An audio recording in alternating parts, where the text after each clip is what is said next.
ஒவ்வொரு ராசியும் ஒவ்வொரு கிழமையில் வெற்றிலையில் இந்த பொருளை அவங்களுக்குரிய உகந்த பொருட்களை வைத்து வழிபடுவதனால துன்பங்கள் அனைத்துமே நீங்கும்.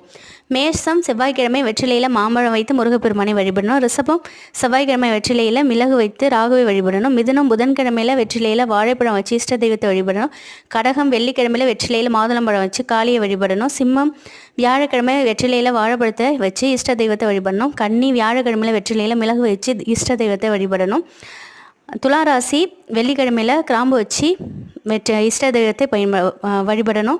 விருச்சிக ராசி செவ்வாய்க்கிழமையில் வெற்றிலையில் பேரிச்சம்பழம் வச்சு இஷ்ட தெய்வத்தை வழிபடணும். தனுசு வியாழக்கிழமையில் வெற்றிலையில் கற்கண்டு வச்சு இஷ்ட தெய்வத்தை வழிபடணும். மகரம் சனிக்கிழமையில் வெற்றிலையில் அச்சுவலம் வச்சு காளியை வழிபடணும். கும்பம் சனிக்கிழமை வெற்றிலையில் சிறிது நெய் வச்சு காளியை வழிபடணும். மீனம் ஞாயிற்றுக்கிழமை வெற்றிலையில் சக்கரை வச்சு இஷ்ட தெய்வத்தை வழிபடணும். இப்படி ஒவ்வொரு நாளும் ஒவ்வொரு பொருட்களை வைத்து வழிபடும்போது நம்முடைய துன்பங்கள் அனைத்தும் நீங்கி நமக்கு செல்வ செழிப்போடு நம்ம வாழலாம்.